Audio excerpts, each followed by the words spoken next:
Salut tout le monde, ravi de vous retrouver sur votre chaîne dédiée à la formation sur les logiciels de statistique, les logiciels de mine et les logiciels de cartographie. Nous continuons avec le logiciel ArcGIS et dans le cours d'aujourd'hui, nous allons voir comment faire des calculs géométriques, c'est-à-dire les calculs de surface, les calculs de périmètre, les calculs de distance. Ce sont des calculs qui sont liés à la géométrie de l'objet.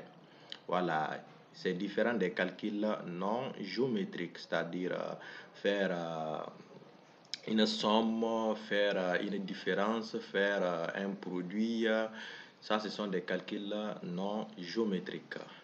Et avant de commencer le cours, j'invite pour ceux qui ne sont pas encore abonnés à la chaîne de s'abonner afin de ne rien rater sur nos leçons de formation sur les logiciels de statistique, de mine et de cartographie. Donc, dans le cours passé, nous avons vu comment faire la digitalisation.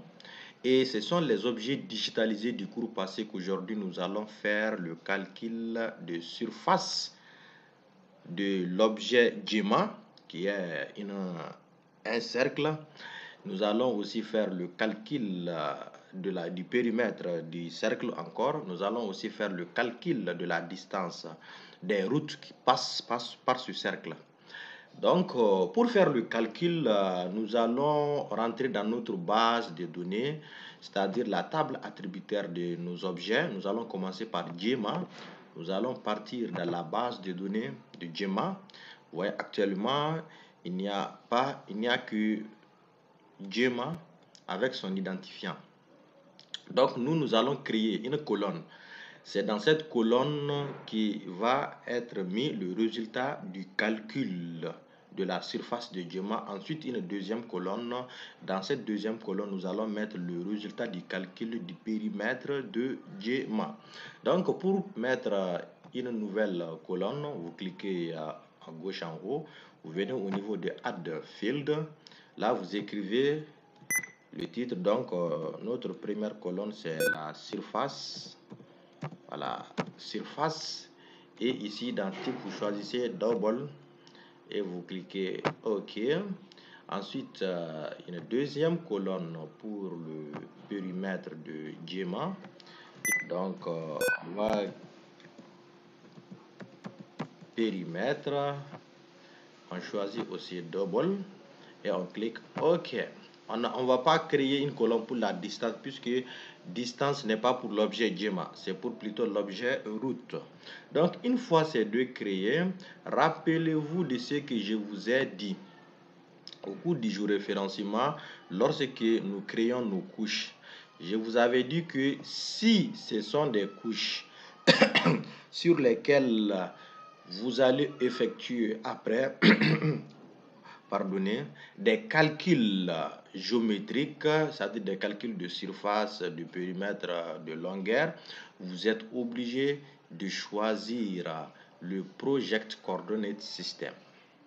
Mais si ce sont des objets sur lesquels il n'y aura pas de calcul, là, vous pouvez choisir soit le Project Coordinate System ou soit le Geographic Coordinate System. Mais nous, à ce temps-là, nous avons choisi le Geographic Coordinate System. Nous avons fait comme si nous n'aurions pas après à faire des calculs sur ces objets. Malheureusement, voilà que nous sommes venus à un niveau où on doit faire des calculs de géométrie sur ces objets. Vous allez voir que lorsque nous allons tenter tout de suite, le calcul n'aboutira pas. Donc, vous voyez, il y a la surface, il y a le périmètre. Donc, pour faire le calcul, je clique sur surface, je vais au niveau de calculate géométrique et là, je clique sur yes. Ça veut me dire seulement que le calcul est irréversible. Donc, dans cette première colonne property, je prends area qui signifie la surface, c'est un mot anglais. Et donc, vous voyez, quand je clique ici OK, le logiciel me dit que we are trying to calculate area length or perimeter using a geographic coordinate system. Donc, ça me dit en dernière position, you need to use a project coordinate system. Vous avez besoin d'utiliser le système de projection métrique. Donc, je suis obligé dans ce cas de changer le système de projection de mon objet. Sinon, le calcul ne pourra pas se faire. Maintenant, comment changer le système de projection de l'objet que nous avons déjà pris, géographie, coordonnées, système? C'est facile. Nous allons activer catalogue qui va nous donner les dossiers dans lesquels se trouvent les différentes couches créées, y compris la couche de GEMA. Donc, nous allons chercher. Moi, si vous voulez retrouver le dossier dans lequel votre objet est, vous pouvez cliquer sur la couche en question, vous cliquez sur Property et vous cliquez sur Source. En cliquant sur Source, vous voyez que c'est écrit que c'est sur le disque local HP favorite document ArcGIS GEMA. Donc, ça, c'est le chemin de l'objet. Moi, je vais revenir. Donc, je suis directement ici sur Home Document ArcGIS. Voici le dossier dans lequel se trouve mon objet. Donc, il suffit tout simplement de regarder et voici GEMA à ce niveau. Une fois que vous repérez l'objet que vous voudriez changer, le système de coordonnées de projection, donc vous cliquez droit sur l'objet et puis vous cliquez sur Property. Donc, une fois ici, actuellement, vous voyez, c'est ce coordonnées qui est actualité. Donc, je reviens pour cliquer sur Project Coordonnées Système. Ensuite, ça dépend de la zone de tout un chacun.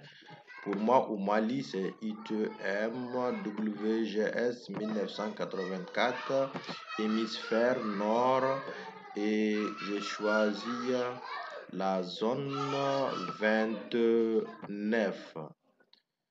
Je prends appliquer et je clique sur OK. Donc, je viens de changer le système de projection de coordonnées de ma couche. Maintenant, quand j'essaie d'aller calculer la surface de la couche, c'est bel et bien possible cette fois-ci. Donc, vous allez voir, je reviens sur cliquer sur surface. Je clique sur calculate géométrique. Je clique yes.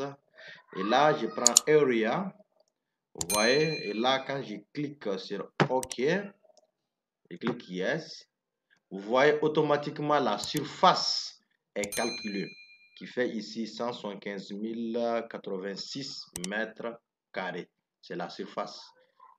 Donc, la même chose aussi, périmètre aussi, si j'avais continué avec le WGS 1984, géographie coordonnées système, ça n'allait pas marcher.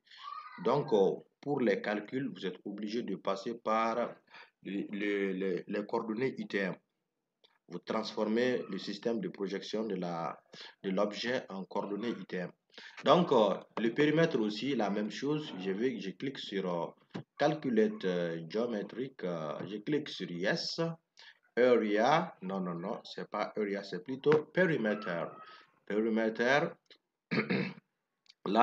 Là aussi, je vais calculer le périmètre, la surface en mètres et je clique OK. Yes.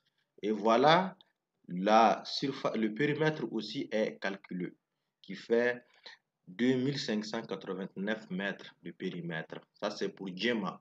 Voici comment on fait les calculs de surface et de périmètre dans ArcGIS. Et maintenant, pour les calculs de distance, ici, c'est un objet de type surface. Donc, on ne peut pas calculer la distance. Les distances sont réservées pour les objets de type ligne, comme les routes. Et c'est ce que je vais faire. Le même cheminement, j'ouvre encore la table attributaire. Je clique pour ajouter une colonne Add Field. Et là, j'écris distance.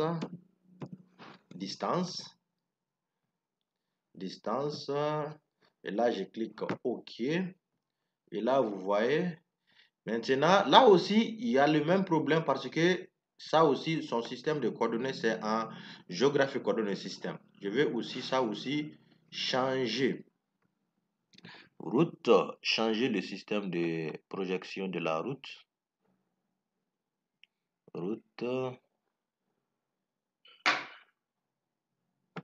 donc voici route. Je vais cliquer sur Property. Ensuite, je vais aller changer le système de coordonnées de référence. peux le mettre en item, zone 29, projet de coordonnées système, ITM, WGS 84,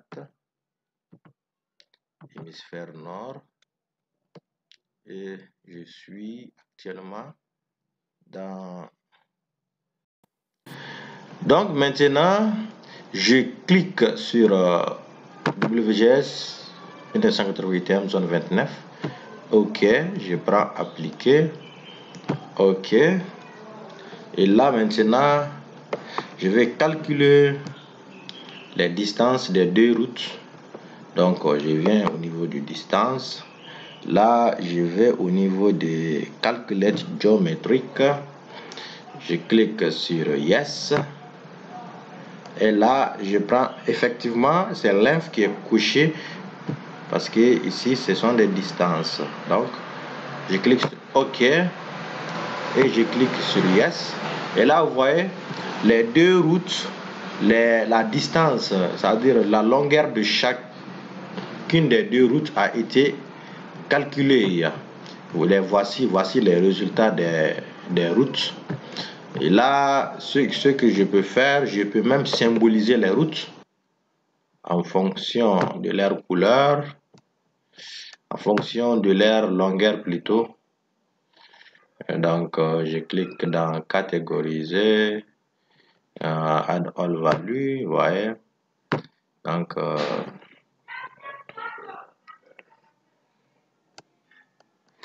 plein plutôt quantity, gradiated color, gradiated symbol, value, distance.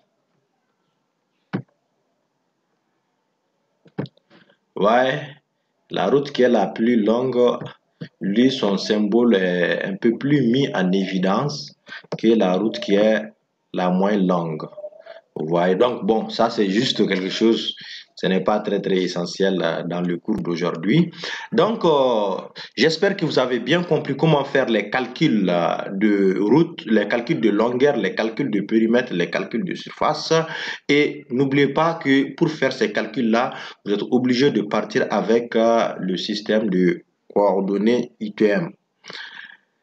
Et ensuite, vous devrez, après cela, vous pouvez faire vos calculs. Donc, dans le cours prochain, nous allons voir comment faire des calculs des produits, les calculs de différence, les calculs de somme, les calculs de quotient, les calculs de logarithme. Bref, on va voir encore beaucoup de types de calculs, comment faire ce genre de calcul dans le logiciel ArcGIS. Donc, merci d'avoir suivi la vidéo et à la prochaine vidéo.